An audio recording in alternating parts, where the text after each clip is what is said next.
Hello everyone, now you will hear a brief retelling of the movie The Adventures of Paddington 2, enjoyable viewing. An elderly couple of bears who adore orange marmalade are planning a trip to London. What if they saw a bear cub being carried by a raging river to a waterfall? Risking their lives, they saved the baby. Years passed, and instead of them in London was saved by them, Paddington Bear lives with the Brown family, and is friends with the whole district, the owner of an antique shop, Mr. Gruber.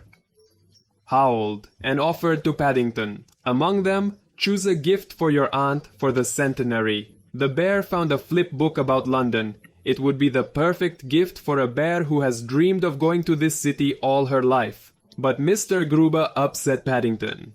This album is a great value and is way too expensive for the average bear. He got a job as a cleaner in a hairdresser's, but the client mistook him for the hairdresser himself and asked to serve him. Grabbing a razor, the bear immediately lost control over it and shaved off a strip of hair on the head of a dozing man. Picking up the clippings, do not know how, but tried to stick them back. Orange marmalade helped him in this, but his cunning was immediately exposed, and the returned hairdresser fired the negligent family assistant. In the evening, we came to an amusement park, where their butt was performing on stage. Phoenix Buchanan, who was once a famous actor, now advertises dog food because his acting career has declined drastically. Phoenix chose Paddington to open the fair. The actor asked Mishka to tell about his dream, and he told about the album Madame Kozlova, which he would like to give to his aunt. Phoenix became interested in the album and asked where exactly Paddington had seen it, and Paddington told him everything. The bear cub will try to earn money on the album by washing windows from his suitcase. He took out a folding ladder and the same bucket, but filled with water it became too heavy. Paddington lifted the bucket upstairs. His own body, but nothing good came of this idea. With some difficulties and a non-standard approach to work, the cub still coped with the task and washed all the windows on the street. Only the harmful Mr. Curry does not like such activities of the bear.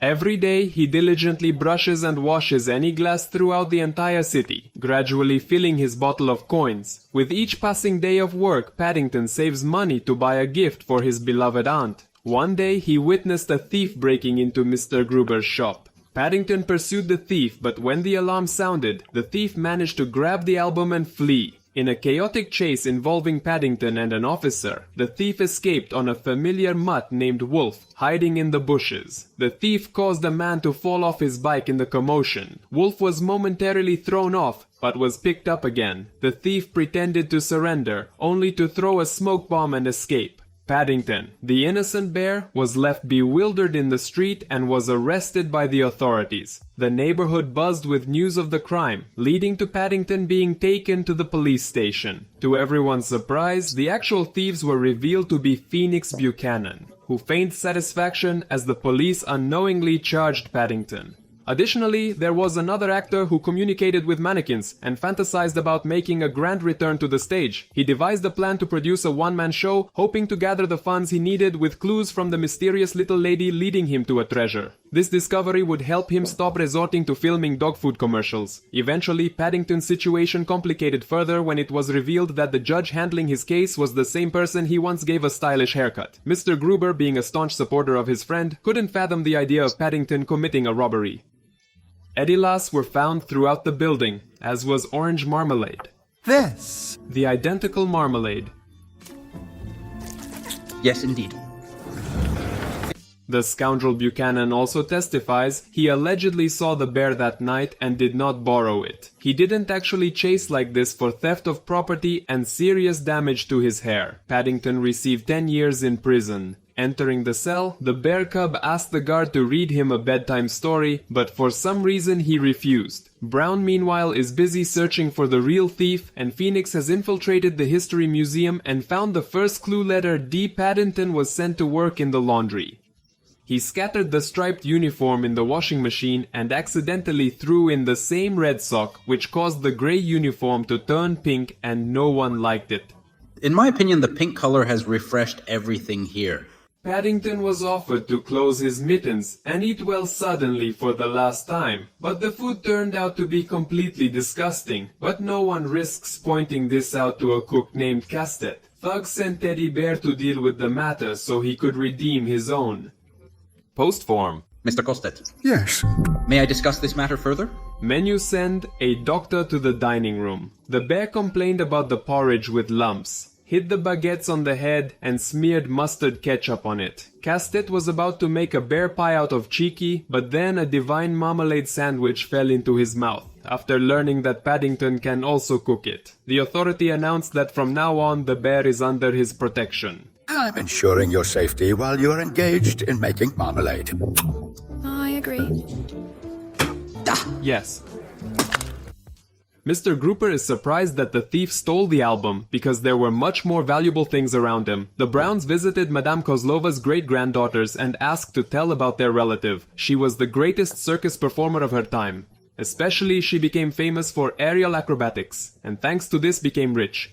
The magician wanted to take away her wealth and cut the rope. Falling from a height, the circus girl crashed to death. However, opening the safe, the scoundrel did not find the treasures, but only the layout. To avoid being caught, the magician disappeared along with the album and was never seen again. Mrs. Brown guessed that the scrapbook contained clues leading to the treasures. In order to get into St. Paul's Cathedral, Phoenix disguised himself as a nun, woke Paddington in the middle of the night, and sent him to the kitchen to make marmalade. After you. Yes, the knife sits on me. The cook is not going to help the bear, so he will have to cope with 1,000 oranges on his own. Paddington constantly mentions his Aunt Lucy, which angered Custard, and he called the bear an old purse. Then one tone at a time turned on his famous stern look, which made the authority tense. He himself often uses it, praising the hands of the prisoner. The bear assumed that they would make excellent juicers, and so he attracted the bones cooking marmalade. At night, an incident occurred in the cathedral. One nun went mad and broke the statue of the phoenix, found the letter C on it, and he broke the statue to distract the attention of the guard. When reinforcements from the cathedral came, instead of the nun, the bishop was already out for breakfast. Paddington presented dishes from the chef marmalade between 2 pieces of bread without a crust. All the prisoners remained in complete delight and met the brass applause bear. I invite others to participate if they know how to cook. It turned out that the prisoners knew a lot of recipes. And I can make strawberry panna cotta covered with a pomegranate eye. Soon the kitchen was filled with culinary masterpieces, and the dining room was called Aunt Lucy's Tea Club. The prison flourished, and the guards stood up at night to read fairy tales to the prisoners. The Browns came to Paddington and told them about their investigation. The bear introduced his family to Mr. Brown. They didn't like it at all. Look at them. Bearded Bobin in the center probably doesn't have any millions. Can we hear you, mister? Brown Man was lucky that the prisoners were not touchy. They wanted help in the investigation, but the portraits of the suspects are already very strange. Just some kind of masquerade.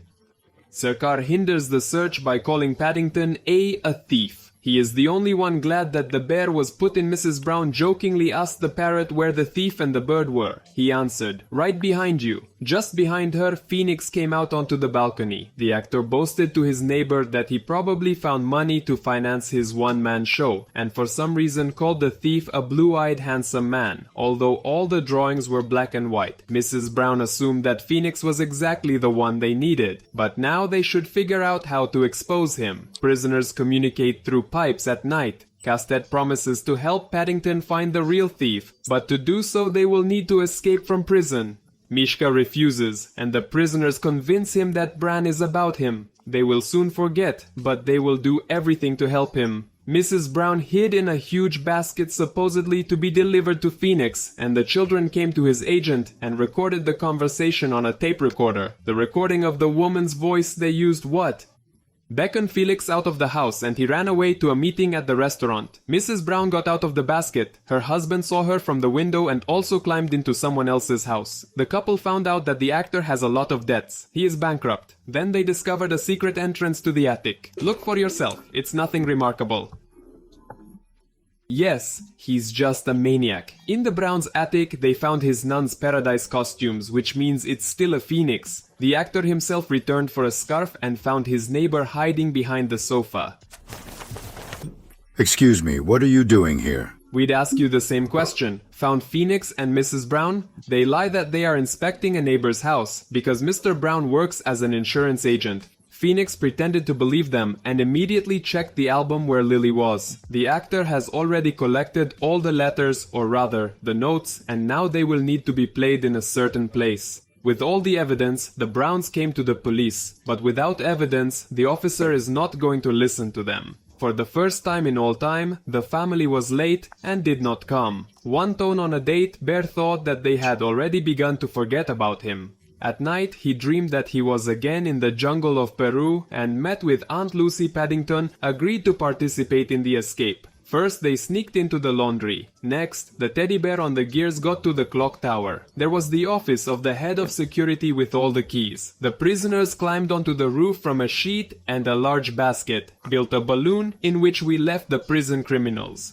Divide into ordinary clothes and landed at the airfield. It turned out that the fugitives were not going to help the bear cub. They are leaving the country right now. They had to lie. Otherwise, One Tone would not agree to help them. Bear got upset and ran away. He left Brown a message that he had escaped from prison and said goodbye to them. Mrs. Brown immediately called back, and the bear learned that no one had forgotten him. And what's more, they figured out who the real thief was. They agreed to meet.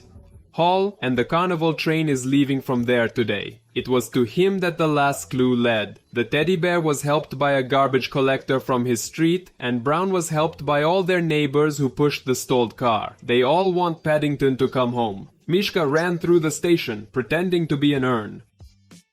Thank you. Please. What's there to see in urn-like faces?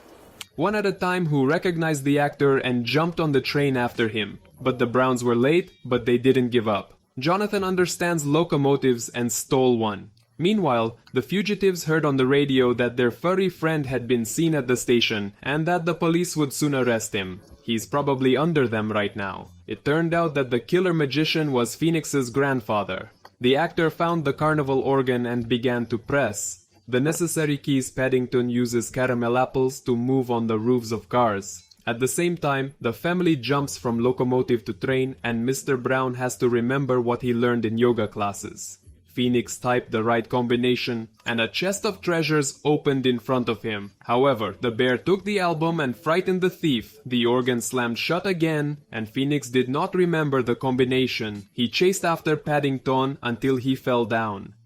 Plans were going to grab him, but Phoenix, armed with the ball, looked for the entire 7. However, Mrs. Bird also knows some tricks. Mishka tries to get to the locomotive with the help of a folding ladder, but the actor dragged him back. He took the album and cordoned off the carriage with the bear, but he himself was hit in the forehead by a ball from Mr. Brown. The carriage with the teddy bear went down a slope and fell into the water. Mrs. Brown jumped from the bridge into the water and almost saved Paddington, but the door was chained shut. There was no way out of this dire situation, but Paddington's friends from prison and a bear cub swam up to the carriage and broke the chain, rescuing him. Although saved, Paddington fell ill and woke up in his home after 3 p.m. Mr. Brown informed him that he was acquitted, while Phoenix was thrown behind bars. Today happens to be Aunt Lucy's birthday, and Paddington had not given her a gift yet. However, all the neighbors paid him a visit and shared that they went out together to get a present. They brought along Sue. These people, so that she could finally see London with her own eyes.